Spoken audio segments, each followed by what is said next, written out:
আসসালামু আলাইকুম, স্বাগত জানাচ্ছি আরটিভির সকালের সংবাদে। আপনাদের সঙ্গে আছি আমি সিনথিয়া রহমান। ফুটপাত দখল মুক্ত করার নামে রাজধানী জুড়ে চলছে সিটি কর্পোরেশন পুলিশ হকারদের ইঁদুর বিড়াল খেলা। টানা অভিযানের পর কয়েকদিন ফুটপাত ফাঁকা থাকলেও আবারও দখলে নিতে শুরু করেছেন হকাররা। পুনর্বাসন ছাড়া এমন অভিযান সফল হবে না বলছেন বিশেষজ্ঞরা। সিটি কর্পোরেশন বলছে পুনর্বাসনের পর আরও কঠোর হবে তারা। সাকিবুর রহমানের রিপোর্টে বিস্তারিত। এপ্রিলের 1 তারিখ থেকে ঢাকঢোল পিটিয়ে পুরো রাজধানী জুড়ে ফুটপাত ও সড়কের পাশে অবৈধ দোকান উচ্ছেদে নামে ডিএমপি। তারপর সপ্তাহখানেক ফাঁকা থাকার পর আবারও কিছু জায়গায় দোকান নিয়ে বসতে শুরু করেছে হকাররা। রাজধানীর ব্যস্ততম এলাকা ফার্মগেটে গেল সপ্তাহে ফুটপাত দখল মুক্ত করতে অভিযান চালায় ডিএমপি। তবে পরের সপ্তাহে ফিরতে শুরু করে পুরনো দৃশ্য। মিরপুর 10 গোলচত্বর এলাকায় অভিযানের পাশাপাশি হকারদের সচেতন করে সিটি কর্পোরেশন। সপ্তাহের ব্যবধানে সেখানেও দেখা যায় আগের রূপ। আমাদের বইলে গেছে, আমরা তারপর সরাই ফেলছি। এখন আবার মনে করেন আবার একটু কমছে, সেই জন্য আবার বসাইছি। আমাদের এই পাশে এখনো আসে নাই। মোহাম্মদপুরের চিত্র আরো ভয়াবহ। শুধু ফুটপাত নয়, 3 রাস্তার মোড়ের পুরোটা জুড়ে ভ্যান নিয়ে দোকান বসিয়ে ব্যবসা করছে হকাররা। আমি কইতেই না ভাই, আমি আইছি এক জায়গা থেকে আইয়া এনে বইলাম। এমনি আমি বহাই রেখে গেছে, উনি বাসায় গেছে। তবে কিছুটা ভিন্ন চিত্র দেখা যায় বাইতুল মোকাররম মসজিদ এলাকায়। এখনো সেখানে দোকান না বসলেও আয় রোজগারের জন্য নির্দিষ্ট একটা সময় চান তারা।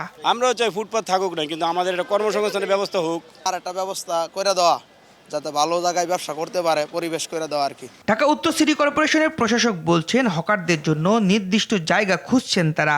সেই সময় পর কঠোরভাবে ফুটপাত ফাঁকা করতে অভিযান চালাবে কর্পোরেশন। একটা নতুন উদ্যোগ গ্রহণ করার চিন্তা করছি, সেটি হলো সিটি কর্পোরেশনের বৈধতার মধ্য দিয়ে যদি অন্যত্র তাদের পছন্দ থাকে তাদেরকে এখানে শিফট করে দিয়ে তাদেরকে সিটি কর্পোরেশনের আওতায় এনে একটা তাদের বৈধতা দেওয়া যায় কিনা এটা নিয়ে একটা আলাপ আলোচনা চলছে। মেইন রোডে ফুটপাতে তারা থাকতে পারবে না, এটা হলো মূল সিদ্ধান্ত।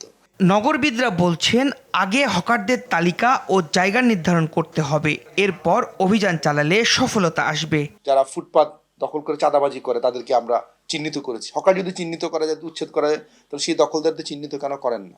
হ্যাঁ, কেন তাদের নিয়ে শ্বেতপত্র তৈরি হয় না? কেন তারা ভয় পায় না? কেন পুলিশ প্রশাসনের মধ্যে যারা যারা হকারদের সাথে টাকার ভোকরা নেওয়ার চক্রের সাথে জড়িত আছে তাদের কখনো এই ব্যাপারে রিপোর্ট প্রকাশ করা হয় না? পুরো বিষয়টি আসলে পরিকল্পনাহীন, সমন্বয়হীন এবং অতীতের মতোই দেখা যাচ্ছে যে গল্পগুলি একই রকম হয়ে যায়। ফুটপাত ও সড়ক হকার মুক্ত করতে প্রশাসনের এমন অভিযানে চূড়ান্ত সাফল্য দেখতে চান নগরবাসী। এজন্য আইন প্রয়োগকারী সংস্থাকে কঠোর হবার পরামর্শ বিশেষজ্ঞদের। সাকিবুর রহমান, আরটিভি, ঢাকা। বৈশাখের কাঠফাটা রোদে কিলোমিটারের বেশি দীর্ঘ লাইনে দাঁড়িয়ে জ্বালানি তেলের অপেক্ষা। রাজধানীতে মোটরসাইকেল সহ গাড়ি চালকদের এটাই এখন নিত্যদিনের সূচি। তেল সংগ্রহে ঢাকায় পেট্রোল পাম্পগুলোর সামনে আজও মোটরসাইকেল ও গাড়ির দীর্ঘ সারি তৈরি হয়েছে। রাজধানীর অধিকাংশ পাম্প গুরুত্বপূর্ণ মোড় ও সড়কের সংযোগস্থলে থাকায় জ্বালানি নিতে আসা গাড়ির লাইন সরাসরি সড়কে উঠে যায়। ফলে আশপাশের পুরো এলাকায় যান চলাচল ব্যাহত হয়। এতে দুর্ভোগ চরম আকার ধারণ করে। তেলের সংকটের বিষয়ে আরো জানাতে আমাদের সাথে পরিবাগ মেঘনা পাম্প থেকে সরাসরি যুক্ত হচ্ছেন সহকর্মী মোহাম্মদ সাইম। সাইম, পাম্পে তেল দেওয়া শুরু হয়েছে কিনা, সংকটের বিষয়ে কি বলছে পাম্প কর্তৃপক্ষ, জানাবেন? জি সিনথিয়া, আপনি যেমনটি বলছিলেন যে কাঠফাটা রোদে, শুধু কাঠফাটা রোদেই নয়, আমরা যদি এখানে দেখি আমরা যেটা বাস্তব চিত্র দেখতে পাচ্ছি যে মধ্যরাত থেকে এখানে যারা যানবাহন চালক যারা রয়েছেন, বিশেষ করে মোটরসাইকেল চালক এবং প্রাইভেট কার সহ অন্যান্য যানবাহন চালক যারা রয়েছেন, তারা কিন্তু রাত 1টা 2টা এরকম সময় থেকে কিন্তু তারা তেলের জন্য এখানে সিরিয়াল দিয়েছেন। এবং আমি যদি একটু বলি যে মেঘনা পাম্পের এই সিরিয়ালে ইতিমধ্যে কিন্তু 2 কিলোমিটার এলাকা ছাড়িয়ে গিয়েছে। এবং এখানে যারা আমরা যানবাহন চালকদের সাথে কথা বলে যেটা জানতে পেরেছি, তারা মধ্যরাত থেকেই কিন্তু তারাই তেলের জন্য, তারা জ্বালানি তেলের জন্য এখানে তারা সারিবদ্ধভাবে সিরিয়ালবদ্ধভাবে কিন্তু তারা দাঁড়িয়েছেন। এবং পাম্প কর্তৃপক্ষের সাথে আমরা আলাপ করেছিলাম, তারা যেমনটি জানিয়েছেন আশপাশের বেশ কয়েকটি পাম্প বন্ধ থাকায় যে পাম্পগুলো খোলা রয়েছে সেই পাম্পগুলোর উপরেই কিন্তু যানবাহনের সিরিয়ালগুলো তৈরি হচ্ছে এবং দীর্ঘ সারি তৈরি হচ্ছে, যে কারণে তারা একটা নির্দিষ্ট টাইমের মধ্যে তারা তেল দিচ্ছেন এবং তাদের মজুদ শেষ হয়ে গেলে অটোমেটিক বন্ধ করে দিচ্ছেন। পাশাপাশি তারা কিন্তু সন্ধ্যা বিকাল 6টা পর্যন্ত তারা এখানে তেল দিয়ে থাকেন, সকাল 8টা থেকে বিকাল 6টা পর্যন্ত এখানে তেল দিয়ে থাকেন। এবং বাকি সময়টা তারা এখানে তেল দিতে পারেন না, বন্ধ থাকে। তাদের মজুদের পরিমাণটাও আমাদেরকে দেখিয়েছেন যে ওখানে টানিয়ে রেখেছেন। এখানে যারা বাইকে বা অন্যান্য যানবাহন চালক যারা রয়েছে তারা আমাদেরকে যেমনটি জানিয়েছেন যে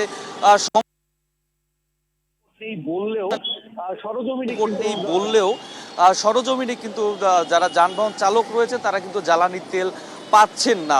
তা এই মুহূর্তে সরকার জ্বালানি তেলে যে ভর্তুকি দিয়ে জনগণকে সুবিধা দিতে চেয়েছিল, কিন্তু এই সুবিধাটা লুটে নিচ্ছে যারা মজুতদার শ্রেণী যারা রয়েছে, যারা জ্বালানি তেল মজুত করছে, তারা এই সরকারের এই ভর্তুকির সুবিধাটা লুটে নিচ্ছে বলে কিন্তু যারা যানবাহন চালক রয়েছে তারা কিন্তু এমনটাই অভিযোগ করেছেন। সিনথিয়া, এই ছিল আমার কাছে সর্বশেষ। ধন্যবাদ। রাজধানীর বাইরে দেশের বিভিন্ন জেলায়ও জ্বালানি তেলের জন্য ভোগান্তি পোহাচ্ছেন মানুষ। অবৈধ মজুত ঠেকাতে তৎপর রয়েছে আইনশৃঙ্খলা বাহিনী। চুয়াডাঙ্গায় অবৈধভাবে জ্বালানি মজুত করা 1000 লিটার ডিজেল জব্দ করা হয়েছে। এ ঘটনায় এক ইউপি সদস্যকে জেল জরিমানা করেছে ভ্রাম্যমাণ আদালত। চাঁপাইনবাবগঞ্জের গোমস্তাপুরে কৃত্রিম সংকট তৈরি করে বিক্রি বন্ধ রাখার অভিযোগে এক ফিলিং স্টেশনকে 50,000 টাকা জরিমানা করা হয়েছে। নোয়াখালী সদরে বসত বাড়িতে লুকিয়ে রাখা 1200 লিটার পেট্রোল সহ 3 জনকে গ্রেফতার করেছে জেলা গোয়েন্দা পুলিশ। এ সময় একটি পিকআপ গাড়িও জব্দ করা হয়। 3টি প্রতিষ্ঠানকে 85,000 টাকা জরিমানা করা হয়েছে বরিশালের বাবুগঞ্জে।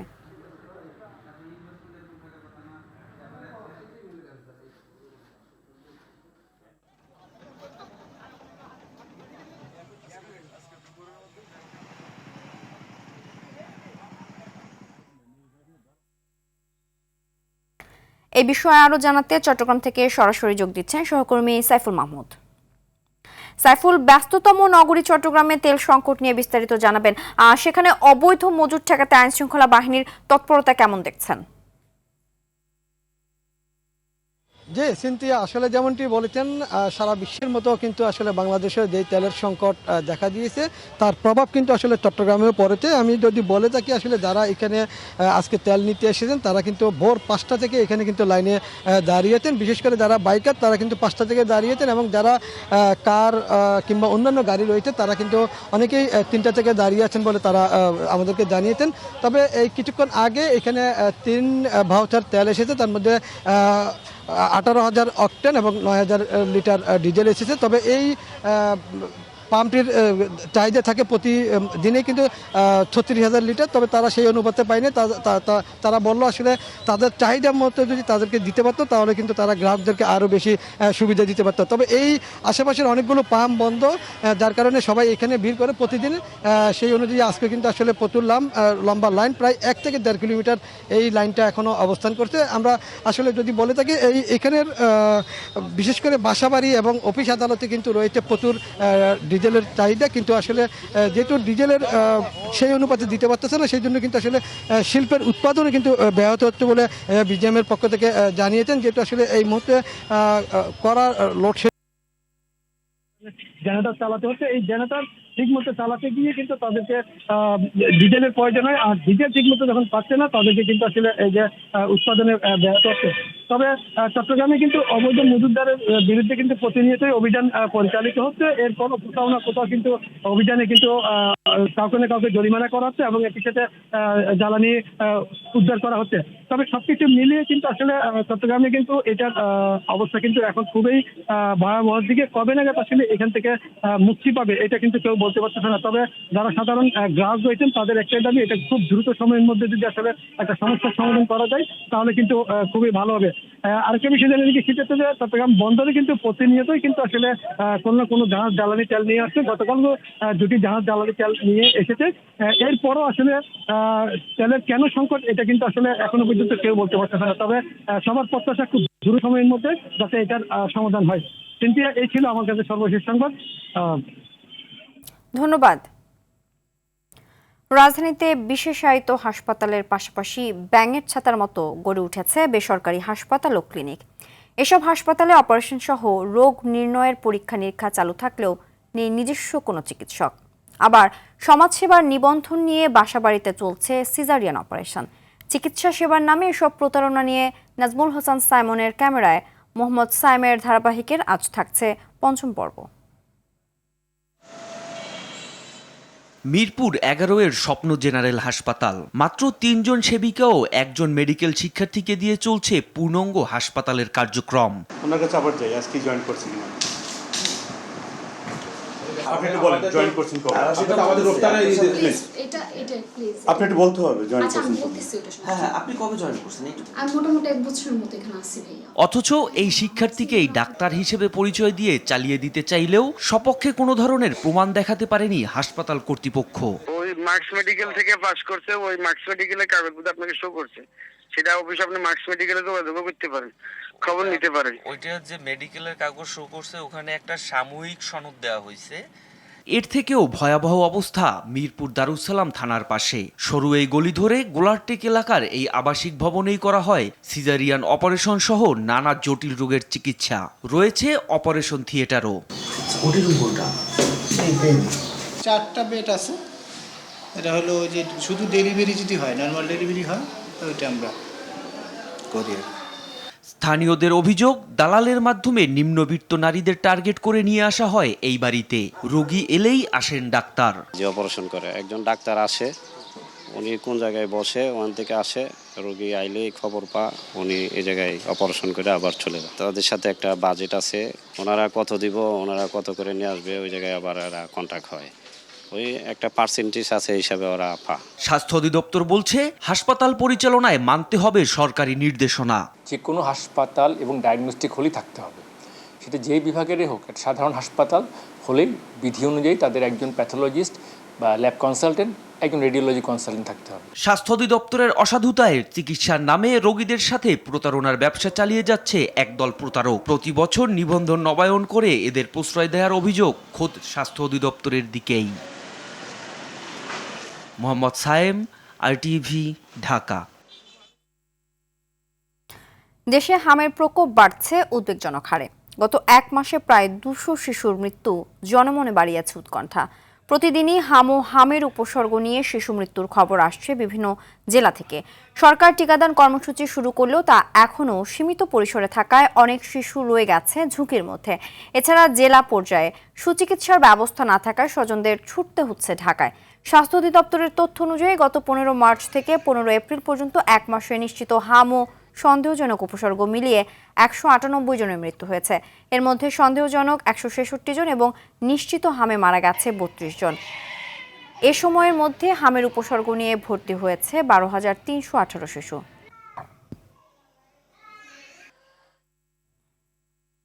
প্রতিদিনই নতুন নতুন রোগী শনাক্ত হচ্ছে উপকূলের জেলা বরগুনায়। এই বিষয়ে আরও জানাতে সেখান থেকে সরাসরি যোগ দিচ্ছেন সহকর্মী মনির হোসেন কামাল। কামাল, হাম সংক্রমণের বিষয়ে বিস্তারিত জানাবেন। সিনথিয়া, গত 24 ঘন্টায় বরগুনায় আরও 33 জন শিশু হামে আক্রান্ত হয়েছে এবং এই নিয়ে এখন পর্যন্ত বরগুনায় 270 জন হামে আক্রান্ত হয়েছে, যাদের মধ্যে নিশ্চিত হামের রোগী পাওয়া গেছে 38 জন। এছাড়া 73 জনের নমুনা কিন্তু ঢাকায় পাঠানো হয়েছে, যাদের তথ্য এখনও জানা যায়নি এবং প্রতিদিনই গড়ে 20 জনের উপরে হামে আক্রান্ত হচ্ছে এবং বরগুনায় এখন পর্যন্ত 6 জন শিশু কিন্তু হামে আক্রান্ত হয়ে মারা গিয়েছে।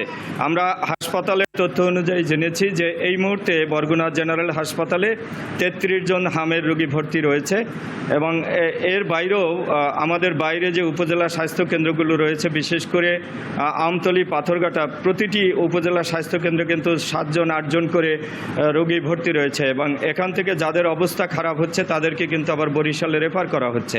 এবং এই প্রচণ্ড গরমে নিউমোনিয়া রোগীর সংখ্যা বাড়ছে, ডায়রিয়ার সংখ্যা বাড়ছে এবং নিউমোনিয়া এবং ডায়রিয়া আক্রান্ত হয়ে শিশুরা প্রথমে কিন্তু ডায়রিয়া ওয়ার্ডে এবং শিশু ওয়ার্ডে এসে ভর্তি হচ্ছে এবং সেখান থেকে দেখা যাচ্ছে যে তারা হামের রোগী শনাক্ত হয়ে আবার হামের ওয়ার্ডে চলে আসছে।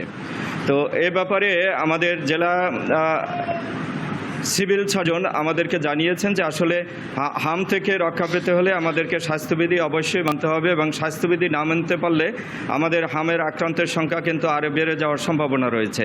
আর রোগীর স্বজনরা জানিয়েছেন তারা এখান থেকে সরকারি কোনো ঔষধ পাচ্ছেন না, তাদেরকে কিন্তু ঔষধ বাইরে থেকে কিনতে হচ্ছে এবং তাদের দাবি হচ্ছে যে সরকারি পক্ষ থেকে যেন কিছু ঔষধ বিশেষ করে হামের ঔষধ সরবরাহ করা হয়। আর হাসপাতাল কর্তৃপক্ষ জানিয়েছেন যে তারা কখনো কখনো রোগীদেরকে যে ঔষধগুলো কিনতে বলছেন যারা। ধন্যবাদ। ইরান যুদ্ধের স্থায়ী ইতি টানতে কূটনৈতিক প্রচেষ্টা অব্যাহত রেখেছে পাকিস্তান। দুপক্ষের নতুন আলোচনার সম্ভাবনা নিয়ে ইরানের কর্মকর্তাদের সঙ্গে আলাপ করেছেন পাকিস্তানের সেনাপ্রধান। আর জেদ্দায় সৌদি যুবরাজের সঙ্গে বৈঠক করেছেন প্রধানমন্ত্রী শাহবাজ শরীফ। তবে হরমুজ ও অন্যান্য নৌ রুটে ইরান ও যুক্তরাষ্ট্রের পাল্টাপাল্টি অবরোধে পণ্য রপ্তানি ও জ্বালানি পরিবহন স্থবির হয়ে পড়েছে। এর মধ্যেও প্রেসিডেন্ট ডোনাল্ড ট্রাম্পের যুদ্ধ ক্ষমতা সীমিত করার প্রস্তাব পাশে ব্যর্থ হয়েছে মার্কিন সিনেট। বিস্তারিত সামিউল শিহাবের রিপোর্টে। ইরান ও যুক্তরাষ্ট্রের মধ্যে নতুন করে আলোচনার পরিবেশ তৈরি করতে চায় পাকিস্তান। এ লক্ষ্যে সেনাপ্রধান আসিম মুনিরের নেতৃত্বাধীন একটি উচ্চ পর্যায়ের দল ইরানে গিয়ে দেশটির কর্মকর্তাদের সঙ্গে বৈঠক করেছেন। হোয়াইট হাউসের মুখপাত্র ক্যারোলাইন লেভিট ইঙ্গিত দিয়েছেন এই দুই দেশের পরবর্তী পর্যায়ের বৈঠকগুলো আবারও ইসলামাবাদে অনুষ্ঠিত হতে পারে। We remain very much engaged in these negotiations, in these talks. You heard from the Vice President directly and the President this week that these conversations are productive and ongoing, and that's where we are right now. অন্যদিকে সংঘাত দমন ও আঞ্চলিক শান্তি প্রতিষ্ঠার লক্ষ্যে Saudi আরবের জেদ্দায় যুবরাজ মোহাম্মদ বিন সালমানের সঙ্গে সাক্ষাৎ করেছেন পাকিস্তানের প্রধানমন্ত্রী শাহবাজ শরীফ। এ সময় পাকিস্তানে যুক্তরাষ্ট্র ও ইরানের মধ্যকার আলোচনা এবং আঞ্চলিক ও আন্তর্জাতিক বিভিন্ন বিষয় নিয়েও আলোচনা করেন দুই নেতা। এদিকে মার্কিন সিনেটে আবারও ব্যর্থ হয়েছে ট্রাম্পের যুদ্ধ ক্ষমতা সীমিতকরণ প্রস্তাব। যুদ্ধ শুরুর প্রায় 7 সপ্তাহের মাথায় এটি ছিল এ নিয়ে চতুর্থ উদ্যোগ, যেখানে 47 জন প্রস্তাবের পক্ষে এবং 52 জন এর বিপক্ষে ভোট দেন। তবে ইসরায়েলে যুক্তরাষ্ট্রের অস্ত্র বিক্রি বন্ধে মার্কিন সিনেটে আলাদা ভোটাভুটির উদ্যোগ নিয়েছেন মার্কিন সিনেটর বার্নি স্যান্ডার্স। ইসরায়েলের সঙ্গে সামরিক সহযোগিতা বন্ধের আহ্বানও জানিয়েছে আন্তর্জাতিক মানবাধিকার সংস্থা অ্যামনেস্টি ইন্টারন্যাশনাল। ইরান যুক্তরাষ্ট্র শান্তির পথে হাঁটলেও লেবানন ও ইসরায়েলের সংঘাত অব্যাহত রয়েছে। এর মধ্যে নতুন করে একদিনে 39টি লক্ষ্যবস্তুতে আঘাত হানার দাবি করেছে হিজবুল্লাহ। অন্যদিকে ইসরায়েলি হামলায় 4 লেবানিজ প্যারামেডিক নিহত এবং আরও 6 জন আহত হয়েছে। দক্ষিণ লেবাননেও ইসরায়েলি সেনাদের স্থল অভিযান আরও জোরদারের নির্দেশ দিয়েছেন প্রধানমন্ত্রী বেনিয়ামিন নেতানিয়াহু। একই সঙ্গে তিনি বলেছেন যুক্তরাষ্ট্রের সঙ্গে আলোচনা ও কূটনৈতিক প্রক্রিয়াও অব্যাহত থাকবে। ইরানের নৌ অবরোধের 48 ঘন্টায় 10টি জাহাজ ফেরত পাঠানোর দাবি করেছে যুক্তরাষ্ট্র। বন্দরগুলোতে মার্কিন নৌ অবরোধ অব্যাহত রাখলে লোহিত সাগর, পারস্য উপসাগর ও ওমান সাগরে বাণিজ্য বন্ধ করে দেওয়ার হুমকি দিয়েছে ইরানের সামরিক বাহিনী। সামিউল শিহাব, RTV। কুশিয়ারা নদীর ভাঙনে বিলীন হওয়ার পথে সিলেটের গ্রাম অঞ্চলের বিস্তীর্ণ জনপদ। বসতভিটা, বাজার, সড়ক, মসজিদ, শিক্ষা প্রতিষ্ঠান সহ নানা স্থাপনা নদী গর্ভে তলিয়ে যাচ্ছে প্রতিনিয়ত। ভাঙনের আতঙ্কে নির্ঘুম রাত কাটাচ্ছেন বিরানীবাজার উপজেলার কয়েক লাখ মানুষ। সিলেট সংবাদদাতার পাঠানো তথ্যচিত্রে আরও জানাচ্ছেন আব্দুল হামিদ। একসময় শান্ত থাকলেও সময়ের ব্যবধানে হিংস্র হয়ে উঠছে সিলেটের কুশিয়ারা নদী। ভাঙনের তীব্রতায় অস্তিত্ব সংকটে পড়ছে বিয়ানীবাজার উপজেলার নদী তীরবর্তী এলাকার মানুষ। এরই মধ্যে নদীগর্ভে বিলীন হয়ে গেছে উপজেলার কুড়ার বাজার ইউনিয়নের বৈরাগী বাজারের একাংশ। ভিটেমাটি হারিয়ে অনেক পরিবারই নিঃস্ব হয়েছেন। স্থানীয়রা নিজ উদ্যোগে ভাঙন প্রতিরোধের চেষ্টা করলেও নদীর আগ্রাসন আর বৈরী আবহাওয়ায় বৃথা গেছে তা। জেলা প্রশাসকের গেছে, পানি উন্নয়ন বোর্ডের গেছে, আমরা আশ্বাস দেন, কিন্তু 15-20 বছর থেকে আমরা আশ্বাসটা পরিপূর্ণতা হয় না। ব্যবসা হইয়া আনলে কোনো মন্ত্রী মসজিদে যাওয়া যায় না। এই ব্যাপারে নিয়ে আমরা বৈরাজার বাজারে বয়া হয়েছি, বইয়া আনলেও আমরা কর্তৃপক্ষের কাছে যাই, উপজেলা যাই, কোনো একটা সারা শব্দ এখন পর্যন্ত পাই না। এই জায়গাটা প্রতি বছরই 2-4 বার করে এখানে রিপেয়ারিং করা হয়, বাজার কমিটি করেন, কিন্তু এটা স্থায়ী নয়। যারা ঊর্ধ্বতন কর্তৃপক্ষ রয়েছেন আমরা সবার দৃষ্টি আকর্ষণ করছি। উপজেলা প্রশাসন বলছে এ বিষয়ে ব্যবস্থা নিতে ঊর্ধ্বতন মহলকে জানানো হয়েছে। এর আগে এটা আমরা আবেদন করা হয়েছে যে জরুরিভাবে যাতে মেরামত করা হয়, আমরা গতকালও পানি উপরের সাথে কথা বলেছি, জরুরিভাবে যাতে আমাদের এই বর্ষার আগে মেরামত করা হয়। আমরা এমপি মহোদয়ের সাথে কথা বলেছি। ভাঙন রোধে নদীপাড়ে দ্রুত জিওব্যাগ ডাম্পিং বা স্থায়ী বেড়িবাঁধ নির্মাণের দাবি স্থানীয় বাসিন্দাদের। আব্দুল হামিদ, আরটিভি। ভেজাল যৌন উত্তেজক ওষুধ তৈরির আখড়ায় পরিণত হচ্ছে ঢাকার কেরানীগঞ্জ। সম্প্রতি আরটিভির অনুসন্ধানে উঠে আসে বাসাবাড়ির মধ্যে নোংরা, অস্বাস্থ্যকর পরিবেশে হর্স পাওয়ার, জিনসিন, বনাজি, হালুয়া সহ নানা প্রকার ভেজাল ওষুধ তৈরির ভয়াবহ চিত্র। চিকিৎসকরা বলছেন, সমস্যার সমাধান তো দূরের কথা, এইসব ওষুধ সেবনে মৃত্যু পর্যন্ত ঘটতে পারে। কেরানীগঞ্জ থেকে রাজু আহমেদের পাঠানো তথ্যচিত্র আরও জানাচ্ছেন আব্দুল হামিদ।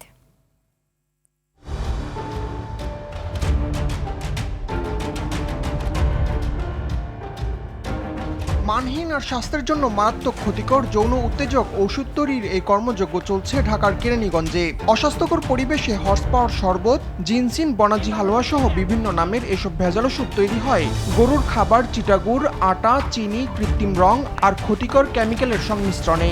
মিথ্যা কথা বলুন না, এখানে পড়ছি 2 বছর। যেটা ওষুধ বানাচ্ছেন আপনি খাবেন, গরুর চিটাগুড়। গরুর চিটাগুড় কি খাওয়া যায় না? উচিত লাগে, সব রাস্তাঘাটে সবাই ব্যস্ত আছে, পেট চালানে লেগে পড়তেছে। কোনো রকম নিয়মকানুনের তোয়াক্কা না করে বাসাবাড়িতে তৈরি এসব পণ্য প্যাকেটজাত হয়ে চলে যায় দেশের খোলা বাজার, মুদি দোকান আর ফার্মেসিতে। প্রশাসনের চোখ ফাঁকি দিয়ে এই কার্যক্রম চলছে বলে জানান প্রতিবেশীরা। সরকারের পারমিশন লাগবে, কি বানাচ্ছে না বানাচ্ছে এটা তো দেখার বিষয়। তো এখানে যে কারখানা আমরা কখনো দেখি নাই, জানিওবি না এই ব্যাপারে কিছু। আপনাদের সাথে সেই জিনিসটা দেখলাম, আপনাদের আইনগত যে ব্যবস্থা নিয়ে নৈগত ব্যবস্থা নেন, মালিকের ডাকা। চিকিৎসকদের মতে যৌন উত্তেজক এসব ভেজাল ওষুধ সেবনে উচ্চ রক্তচাপ, ডায়াবেটিস, কিডনি অকেজো হওয়া সহ জটিল রোগ বাসা বাঁধতে পারে মানব শরীরে।